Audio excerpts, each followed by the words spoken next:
Hello friends, welcome back to my channel. दोस्तों, आज हम बनाएंगे ढेर सारी परतों वाली लच्छेदार खस्ता क्रिस्पी करारी वर्की पूरी। एक ऐसी खस्ता नमकीन जिसे आप खुद तो खा ही सकते हैं, as a tea time snack मेहमानों को भी सर्व कर सकते हैं।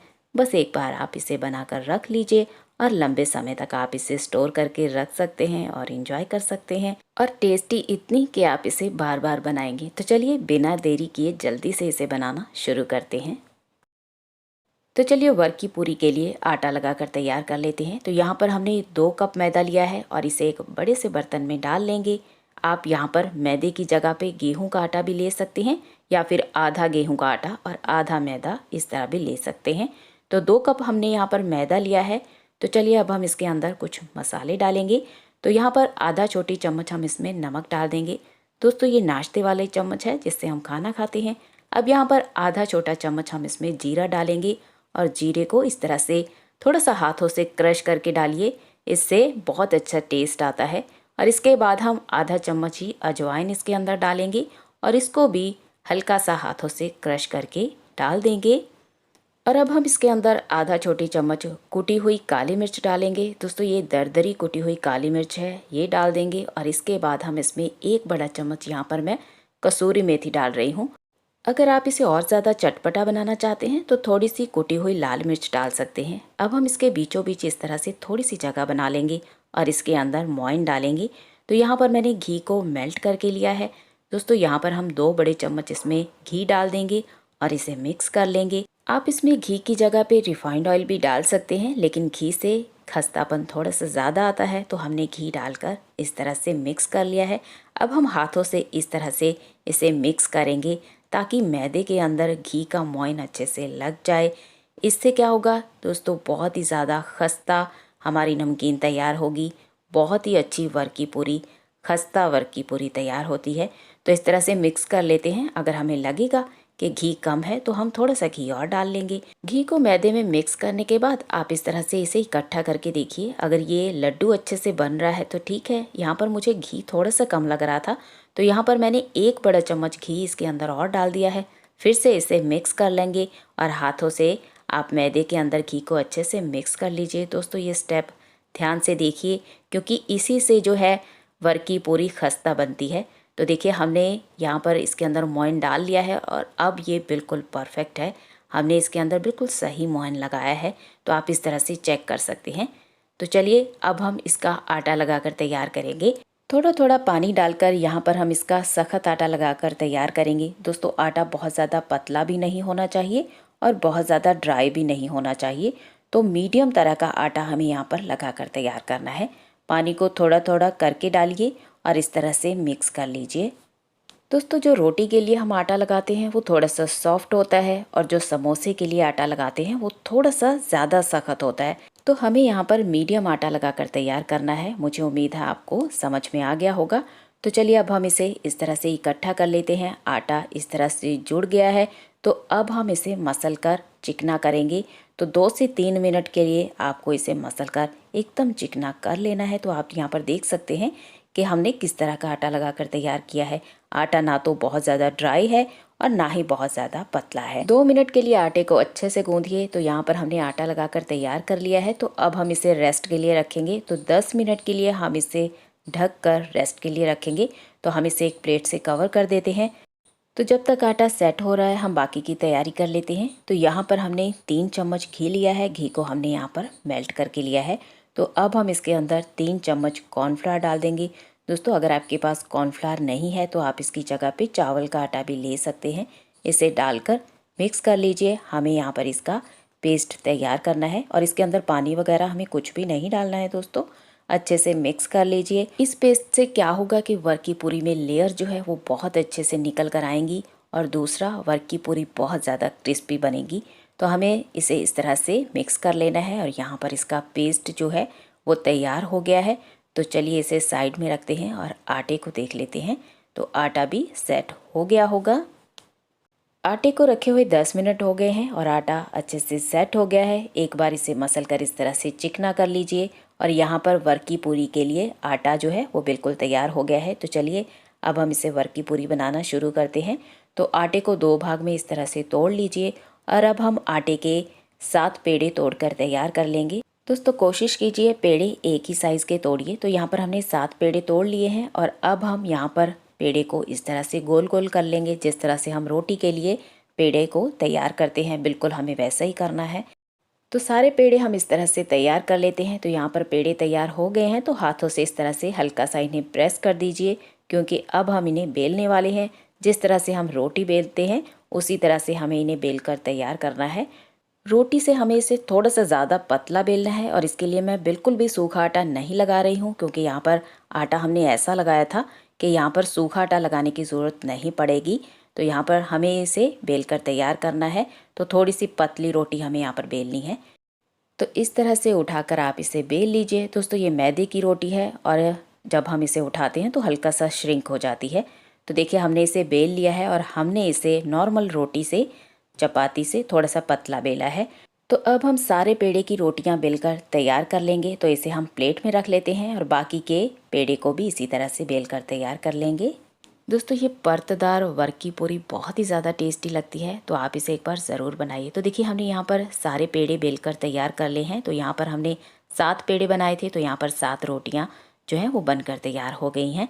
तो बढ़ते हैं नेक्स्ट प्रोसेस की तरफ। तो जो हमने पेस्ट तैयार किया था दोस्तों, तो उस पेस्ट को हमें यहाँ पर थोड़ा थोड़ा करके डालना है और रोटी के ऊपर इस तरह से आप हाथ से फैला लीजिए। कोई भी कोना छूटना नहीं चाहिए। तो हमें यहाँ पर इसे अच्छे से फैलाना है। इसी पेस्ट से जो क्या होगा, इसकी लेयर्स जो हैं वो बहुत अच्छे से निकल कर आती हैं। पहली पूरी पे अच्छे से पेस्ट लगाने के बाद इसके ऊपर हमने दूसरी पूरी रख दी है और आप इसे थोड़ा सा खींचकर इसके बराबर कर लीजिए, क्योंकि जब हम इसे उठाते हैं ना तो हल्का सा श्रिंक हो जाती है।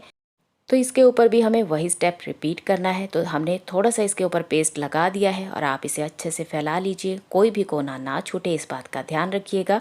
तो क्योंकि इसी से लेयर्स जो हैं वो अच्छे से निकल कर आएंगी। तो हमने यहाँ पर इसके ऊपर तीसरी पूरी भी रख दी है और इसे थोड़ा सा खींचकर बराबर कर लीजिए। तो ये बिल्कुल भी टूटती नहीं है दोस्तों जब आप इसे खींचेंगे। तो हम यहाँ पर लास्ट पूरी के ऊपर इस तरह से ये पेस्ट लगा रहे हैं। तो लास्ट पूरी के ऊपर भी आप इस तरह से ये पेस्ट लगा लीजिए और अब हम इसे रोल करेंगे। तो पहले पेस्ट से इसे अच्छे से कवर कर लेते हैं। सातों पूरियों को हमने एक के ऊपर एक करके लगा दिया है और अब हम इसे रोल करेंगे। तो हमें इसे थोड़ा सा टाइट ही रोल करना है और आप इसे बहुत ही आसानी से कर सकते हैं। बहुत ही आराम से आप इसे इस तरह से रोल करके तैयार कर लीजिए। तो हमने इसे रोल कर लिया है। तो अब हम इसे इस तरह से प्रेस करते हुए फिर से रोल करेंगे और इससे क्या होगा, ये रोल थोड़ा सा पतला भी हो जाएगा और अच्छे से सेट भी हो जाएगा। जो इसके किनारे हैं वो अच्छे से लॉक हो जाएंगे। तो इस तरह से हम इसे थोड़ा सा रोल कर लेते हैं। तो हमने इसे रोल कर लिया है।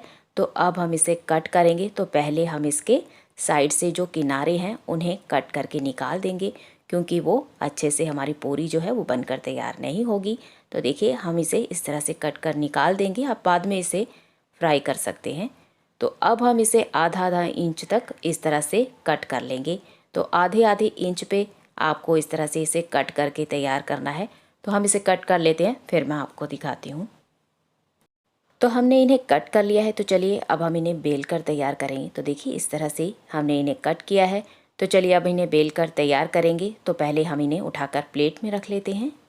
तो चलिए अब हम जल्दी से इन्हें बेल कर तैयार करेंगे। तो यहाँ पर आपको एक पूरी इस तरह से लेनी है और इसकी शेप जो है थोड़ी टेढ़ी मेढ़ी है। तो आप इसे हाथों से इस तरह से थोड़ा सा गोल कर लीजिए। तो जिस तरह से पूरी होती है, तो हाथों से इसे आप आगे को इस तरह से प्रेस कर दीजिए और इस तरह से पहले आप इसे तैयार करके रख लीजिए। तो अगर आप हथेली से करना चाहते हैं तो वैसे कर सकते हैं, इस तरह से करना चाहते हैं तो इस तरह से भी आप बहुत आसानी से कर सकते हैं।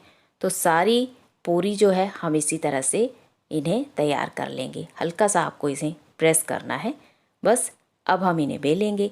तो एक एक पूरी आपको लेनी है और इन्हें बेल कर तैयार करना है। दोस्तों बहुत ज़्यादा पतला नहीं बेलना है। तो आप इसे हल्का प्रेस करते हुए बेलिए। तो इस तरह से हम सारी पूरियाँ जो हैं वो बेल कर तैयार कर लेंगे। दोस्तों ये खाने में इतनी ज़्यादा टेस्टी होती है कि आप समोसा कचौरी तो भूल ही जाएंगे। तो चलिए इन्हें बेल कर तैयार कर लेते हैं, फिर मैं आपको दिखाती हूँ। तो देखिए हमने सारी पूरियाँ जो हैं वो बेल कर तैयार कर ली हैं। तो चलिए अब हम इन्हें फ्राई करेंगे। तो यहाँ पर मैंने तेल को गर्म होने के लिए रख दिया था और तेल को हमने हल्का गर्म किया है। तो थोड़ा सा यहाँ पर हम आटा डालकर चेक कर लेंगे इसके टेम्परेचर को और आप देख सकते हैं कि बबल्स जो हैं बहुत ही थोड़े थोड़े बबल्स आ रहे हैं, यानी कि हमें यहाँ पर तेल को हल्का गर्म करना है। बहुत ज़्यादा गरम तेल नहीं होना चाहिए जब आप इसके अंदर पूरी डाल रहे हैं। तो अब हम एक एक करके तेल के अंदर पूरी डाल देंगे। दोस्तों यहाँ पर मैं इसके अंदर 3 पूरियाँ डाल रही हूँ, यानी कि इसमें मैं 4 पूरियाँ डाल सकती हूँ, लेकिन मैंने 3 ही पूरियाँ डाली हैं ताकि पूरी को अच्छे से फ्राई होने के लिए स्पेस मिले, जगह मिले। तो इस बात का आपको ध्यान रखना है कि बहुत ज़्यादा पूरियाँ एक टाइम पे मत डालिएगा। तो हम पूरी को बिल्कुल भी नहीं हिलाएंगे। जैसे ही पूरी हल्की हो जाती है अपने आप तैर कर ऊपर आ जाएगी। तो यहाँ पर आप देख सकते हैं कि पूरी जो है जब हल्की सी फ्राई हो गई थी तो अपने आप तैर कर ऊपर आ गई है। अभी भी हमें इसे नहीं छेड़ना है क्योंकि ये पूरी टूट सकती है। तो अब हम इसे थोड़ा सा सिकने देंगे, उसके बाद हम इसे थोड़ा सा इस तरह से हिला देंगे, यानी कि थोड़ा सा आप इसे पलट भी सकते हैं। तो देखिए इस तरह से हम इसे चम्मच से थोड़ा सा चला देंगे और आप देख सकते हैं कि पूरी की लेयर्स जो हैं वो निकलना शुरू हो गई हैं। बहुत ही अच्छे से आप इस तरह से पूरी तैयार कर सकते हैं दोस्तों, और बहुत ज़्यादा ये टेस्टी भी लगती है। तो अब हम क्या करेंगे, इन्हें हल्का सा पलट देंगे और इन्हें हल्का गोल्डन कलर आने तक फ्राई करेंगे। गैस का फ्लेम बिल्कुल लो रखिए। लो फ्लेम पे ही पूरी खस्ता पूरी तैयार होती है। अगर आप गैस के फ्लेम को तेज़ कर देंगे तो पूरी का कलर तो ऊपर से आ जाएगा लेकिन अंदर से कच्ची रह सकती है। तो यहाँ पर आप देख सकते हैं कितना अच्छा सा प्यारा सा गोल्डन कलर पूरी में आ गया है। और यहाँ पर वर्क की पूरी बिल्कुल तैयार है। आप लेयर्स भी देख सकते हैं कितनी अच्छे से लेयर्स जो हैं इसकी निकल कर आई हैं। तो यहाँ पर ये फ्राई हो चुकी है, बहुत ही अच्छा सा कलर आ गया है। तो ऑयल में से बाहर निकाल लेते हैं ताकि बहुत ज़्यादा डार्क कलर ना हो जाए। और ये अच्छे से क्रिस्पी होने तक हमने इसे फ्राई किया है और अंदर से ये बिल्कुल भी कच्ची नहीं है दोस्तों, क्योंकि लो फ्लेम पे हमने इन्हें फ्राई किया है। तो कुछ बातों का ध्यान रखिए जब आप इन्हें फ्राई कर रहे हैं। तो बाकी की पूरी को भी हम इसी तरह से फ्राई कर लेंगे और एक एक पूरी करके आप ऑयल में डाल दीजिए और उतनी ही पूरी डालिए कि जितनी पूरी आराम से तेल में फ्राई हो सके। ज़्यादा पूरियाँ एक ही टाइम पे मत डालिएगा। तो देखिए पूरी जो है अपने आप तैर कर ऊपर आ गई है। जैसे ये हल्का सा फ्राई हो जाती है तो अपने आप हल्की होकर ऊपर तैरने लगती है। तो हम इसे बिल्कुल भी नहीं चलाएंगे। तो इसे थोड़ी देर के लिए आप सिकने दीजिए, उसके बाद इसे पलट दीजिए, क्योंकि ये बहुत ज़्यादा सॉफ्ट होती है तो टूट सकती है। तो जब आप इसे थोड़ा सा सिकने देंगे तो आप इसे आराम से पलट सकते हैं और इसे हल्का गोल्डन कलर आने तक फ्राई कर लीजिए। बस पूरी को तलते वक्त कुछ बातों का ध्यान रखिए। गैस का फ्लेम बिल्कुल लो रखिए। लो फ्लेम पे ही पूरी अच्छे से फ्राई होती है, अंदर तक अच्छे से खस्ता बनेगी, बिल्कुल भी कच्ची नहीं रहेगी। तो सारी पूरियों को हम इस तरह से फ्राई करके तैयार कर लेंगे। और दोस्तों ये इतनी ज़्यादा टेस्टी है और इतनी ज़्यादा खस्ता तैयार होती है कि आप इसे बार बार बनाकर खाना चाहेंगे। और आप इसे किसी भी एयर टाइट डिब्बे के अंदर भरकर रख लीजिए और आप इसे लंबे समय तक स्टोर करके रख सकते हैं और इंजॉय कर सकते हैं। तो चलिए मैं आपको तोड़कर भी दिखा रही हूँ कि अंदर तक ये कितनी खस्ता और क्रिस्पी तैयार हुई है दोस्तों। अगर आप इसे कहीं बाहर सफ़र में लेकर जाना चाहते हैं तो आप इसे आराम से लेकर जा सकते हैं। आप इसे डिब्बे में भरकर रख लीजिए और ले जा सकते हैं। बहुत ही ज़्यादा टेस्टी लगती है। उम्मीद करती हूँ रेसिपी आपको पसंद आई होगी। रेसिपी पसंद आती है तो वीडियो को लाइक कीजिए, शेयर कीजिए अपने फैमिली और फ्रेंड्स के साथ। तो दोस्तों मिलते हैं एक नई और आसान रेसिपी के साथ। Thanks for watching.